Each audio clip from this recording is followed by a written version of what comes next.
आपके पिताजी फिजिक्स के प्रोफेसर थे। भाई साहब जब पीछे आए, हमने किसान आंदोलन में खनौरी बॉर्डर पर मैं गया था, वहाँ पर जब आपने बोला तो उसका मुझे ज़्यादा परिचय जानकारी नहीं थी इस बात की। आपके पिताजी फिजिक्स के प्रोफेसर, माताजी इंग्लिश की लेक्चरर, और आप भी बीटेक है इंदौर से मूलतः। आपने भी संघ से प्रेरणा लेकर आप भी संघ के प्रचारक रहे। 16 साल तक आप संघ के प्रचारक रहे, विभाग प्रचारक तक का आपने जिम्मेवारी ली। उसके बाद आप स्वतंत्र होकर जो एक काम किया, तो आप भी आंदोलन में आप संघ के 3 प्रचारक थे। पूर्व प्रचारक के नाम से जो आता मनीष जी काले, विशाल जी बिंदल और भाई साहब अभय जी। तो एक बहुत बड़े आंदोलन रहे, आज तक का इतिहास है। जो भी आंदोलन आप लोगों ने उठाया, उस आंदोलन में सफलता मिली। ऐसा कोई भी आंदोलन नहीं रहा जिसमें सफलता ना मिली, और आंदोलन कोई साधारण नहीं रहे। अभी एक वीडियो भाई साहब वायरल हुई, रेलवे के अंदर आपने पता है कि एसी डब्बों की मात्रा बढ़ती जा रही है, जनरल डब्बे खत्म हो गए, और सरकार ने जनरल डब्बे बनाने की फैक्ट्री बंद कर दी थी, नए जनरल डब्बे बना नहीं रहे थे। आप लोगों ने वीडियो वायरल की और आपने एक छोटा सा अभियान लिया। उसके बाद सरकार ने अनाउंस किया कि हम जनरल डब्बे भी बनाएंगे। जब जनरल डब्बे ही नहीं बनेंगे तो जनरल डब्बों की संख्या कहाँ बढ़ेगी? तो आप उस विषय पर बातचीत करेंगे।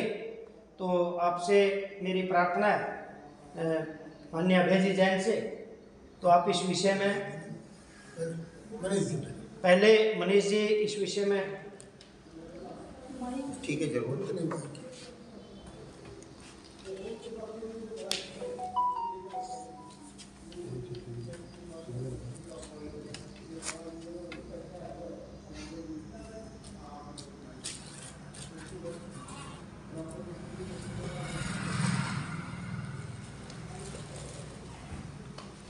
अभी जैसा सुभाष जी ने बताया और इसकी जरूरत नहीं है, वैसे बस सही है। सुभाष जी ने जैसा आप सब लोगों को बताया, श्री प्रोफेसर डॉक्टर हरि मोहन जी, हर्ष मोहन जी भारद्वाज, ये हमारे बहुत पुराने संघ के कार्यकर्ता रहे हैं। इसलिए 24 घंटे पहले परिचय होने के बाद भी ऐसा लग नहीं रहा है कि पुराना परिचय नहीं है, क्योंकि एक सोच के साथ हम लोग काम करते रहे। तो मैं हमारे अध्यक्ष जी से आग्रह करूंगा कि हर्ष मोहन जी को पार्टी के साथ जोड़ने की एक औपचारिकता पूरी करें।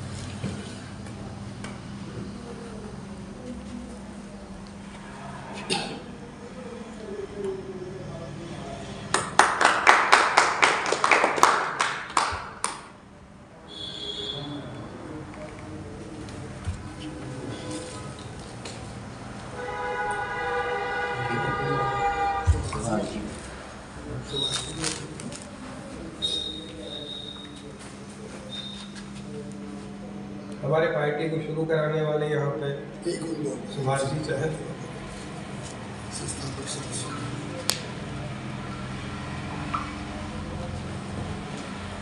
संत कुमार जी हैं, पशुपालन विभाग से रिटायर हुए हैं और बिश्नोई परिवार से हैं, किसान हैं।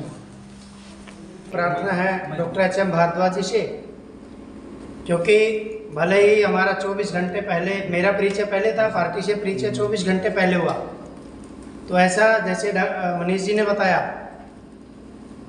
तो वो एक अच्छा प्रभाव रहा। और ना तो हमने बताने की जरूरत आपस में, जैसे भाई साहब ने बोला अभय जी ने, कि हम तो उसी कल्चर से निकले हुए हैं। और डॉक्टर साहब ने तो क्या था जी, छात्र जीवन में एक लेटर भी लिखा था मनोहर लाल लोहिया जी को, भाई राजनीतिक दल का गठन करेंगे, जयप्रकाश नारायण। जयप्रकाश नारायण।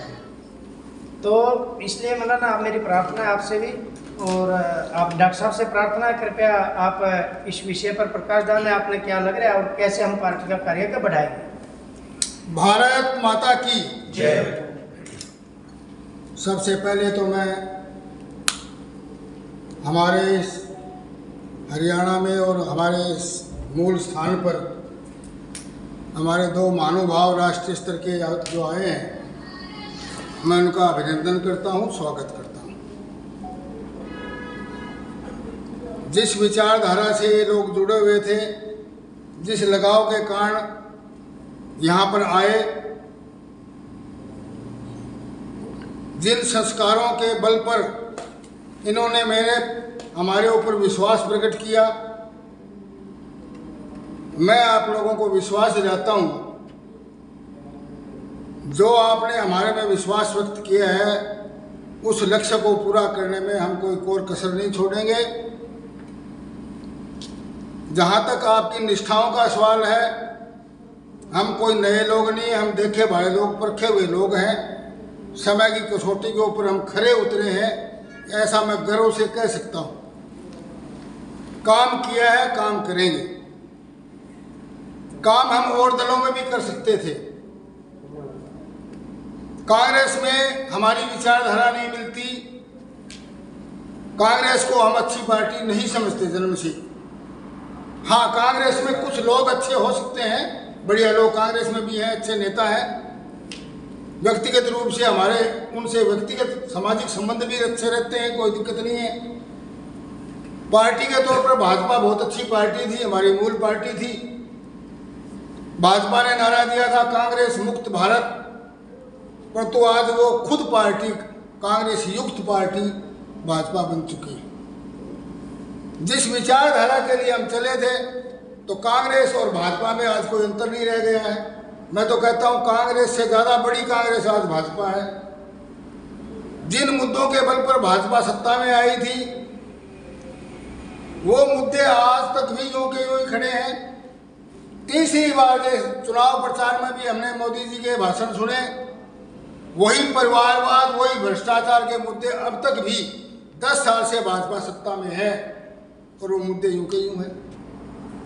वो कहते हैं कि हमने बड़ी सफलता प्राप्त की, हमने बड़े कार्य किए हैं, तो आज भी 80 करोड़ लोगों को 5 किलो राशन फ्री देने की आवश्यकता। आज भी 80 करोड़ लोगों को सरकार कहती है कि हम 5 किलो अनाज दे रहे हैं, तो फिर विकास कहाँ हुआ?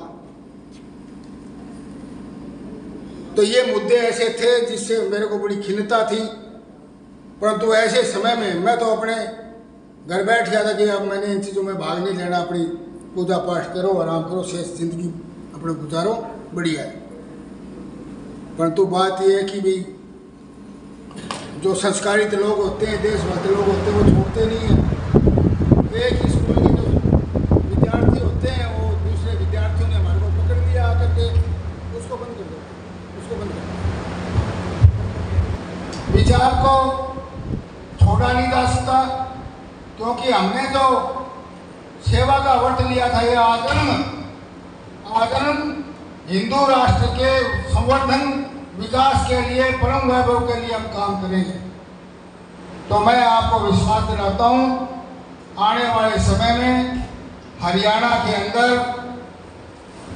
आज हम 0 से शुरू कर रहे हैं, शीघ्र इसके परिणाम हम आपको बढ़िया परिणाम देंगे। अच्छे लोगों को पार्टी से जोड़ेंगे। बहुत अच्छे लोग हैं समाज में, सब दलों में हैं, परंतु वो दल उनका दुरुपयोग करते हैं, उनको मान सम्मान नहीं देते। अच्छे लोग बहुत हैं, उन लोगों से हम संपर्क करेंगे। समाज में भी ऐसे बहुत लोग हैं जो राजनीति से नफरत करते हुए कहते हैं राजनीति गंदी है, दलदल है, परंतु उन लोगों को हम राजनीति में जोड़ेंगे, अच्छे लोगों को, सामाजिक लोगों को। और शीघ्र ही मैं आपको एक विश्वास दिलाता हूँ कि 29 का जो अगला चुनाव होगा, उस समय तक आपको बहुत अच्छा परिणाम, अगले लोकसभा में भी अच्छा परिणाम आपको मिलेगा। हम लोग किसी पद की प्राप्ति के लिए या कुछ लोभ लालच में काम नहीं करते हैं। ऐसा करना होता तो मैं भाजपा के जुड़ा हुआ ही था, मैं वहाँ कर लेता, आप भी कर लेता, कोई पद प्राप्त कर लेता। परंतु हमारा उद्देश्य है, पद का अंतिम लक्ष्य नहीं है सिंहासन चढ़ते जाना, सब समाज को लिए साथ ही आगे है बढ़ते जाना। हमने सारे समाज को आगे बढ़ाना है, अंतिम व्यक्ति को आगे बढ़ाना है। पंडित दीनदयाल उपाध्याय जी के जो मार्ग था, अंत्योदय और अंतिम व्यक्ति का विकास और एकात्म मानववाद, यानी मानव की संपूर्ण विकास, हर मनुष्य का, जिसमें किसी मनुष्य के लिए जाति, धर्म, पंथ, रंग, भाषा, प्रांत, जाति किसी भी आधार पर भेद ना हो, सबको एक समान समझे, उस समाज का निर्माण करना और उस अखंड भारत का निर्माण, जिसकी बात बार बार करते रहे लोग। हमारा सपना अखंड भारत है।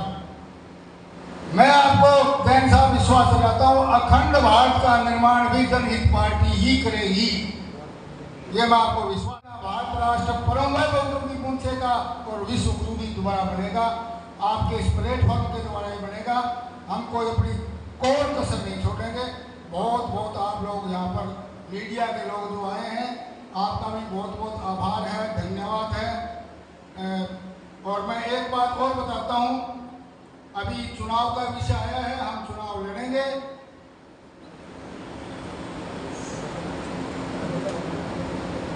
हम चुनाव लड़ेंगे, वैसे ठीक रहेगा, वैसे ठीक रहेगा। सीटों को चिन्हित करेंगे। अभी 90 की 90 सीटों की हमारी स्थिति नहीं है, आप सब जानते हो। चुनाव का समय ही 2 महीने मुश्किल से बचा है। जितने भी सीटें होंगी, ज़्यादा से ज़्यादा हम कोशिश ये करेंगे कि हमारे इस इलाके के साथ लगती हुई जो सीटें हैं, जहाँ तक हमारा विस्तार परिचय है और वहाँ तक हमें अच्छे कैंडिडेट मिलेंगे, वहाँ पर हम चुनाव लड़ेंगे, गंभीरता से चुनाव लड़ेंगे। और हमारा प्रयास, मेरा प्रयास ये है कि हम कम से कम 20-21 सीटों पर तो अवश्य चुनाव लड़ें और उन सीटों में से हमारी विजय भी होगी, ये मैं आपको विश्वास दिलाता हूँ। हम सीट जीतेंगे पहली बार में, ऐसा मैं आपको विश्वास दिलाता हूँ। और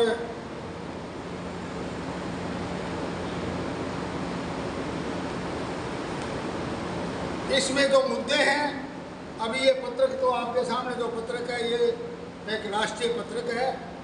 अभी हम ये पत्रक हरियाणा के पत्रक भी छपवाएंगे, उसमें हरियाणा के भी मुद्दे, मूल मुद्दे होंगे, उन मूल मुद्दों को उसमें शामिल करेंगे। पत्रकारों के लिए भी हमारे पास मुद्दा है चुनाव घोषणा पत्र में डालने का, कि पत्रकारों को कम से कम जो जिनका 5 वर्ष का अनुभव हो, चाहे वो रजिस्टर्ड हो या ना हो, अलग विषय। 5 साल वाले को वैसे भी रजिस्टर्ड सरकार को करना ही चाहिए। उनको कम से कम 25,000 रुपये का जो मानदेय है वो हम अपने इस घोषणा पत्र में शामिल करवाएंगे। इसी तरह व्यापारी वर्ग के लिए बड़ी कठिनाई है इस समय, ये विशेषकर कृषि कानून आए थे, उसके बाद तो व्यापारियों को लोग चोर ही समझने लगे हैं। ऐसी तो छवि बनी है, व्यापारियों को 4% दामी यदि हमारा सरकार को प्रभावित करने का या सरकार में आने का जो भी मौका मिलेगा, इस बात का पता नहीं लगता है। एक विधायक भी सरकार को प्रभावित कर सकता है। अगली सरकार को, 24 वाली सरकार को हम प्रभावित कर पाए तो 4% दामी हर फसल के ऊपर, और कृषि का जो लागत मूल्य है उससे ऊपर जो MSP की बात कर रहे हैं, वो बहुत अच्छी बढ़िया तरीके से सोच विचार के केंद्र के अधीन है वैसे तो ये, परंतु हम यहाँ उसको बोनस दे करके भरपाई करवाएंगे जो कमी रहेगी किसानों को, ताकि उसको आत्महत्या ना करनी पड़े, किसान को दर दर की ठोकर ना खानी पड़े। तो ये कुछ विशेष मुद्दे हैं। और बेरोजगारी का जहाँ तक सवाल है, बेरोजगारी के बारे में बहुत कुछ कहा जाता है। हम हरियाणा में, हमारी पार्टी बेरोजगारी भत्ता नहीं, रोजगार भत्ता शुरू करेगी, उसकी व्याख्या हम बाद में करेंगे। रोजगार भत्ता, बेरोजगारी भत्ता का मतलब है बेकार लोगों को पैसे देने का मतलब, ये शब्द ही गलत है। रोजगार भत्ता दिया जाएगा ताकि वो अपने पैरों पर खड़ा हो सके। और कई मुद्दे, सारे मुद्दों को अभी जिक्र करना उचित नहीं है, समय भी बहुत हो गया है। आप लोग धैर्य से हमारे इस छोटे से निमंत्रण पर आप लोग पधारे हैं। ये हमारी पैसे के जनबल पर चलने वाली पार्टी है, धनबल पर चलने वाली पार्टी नहीं है।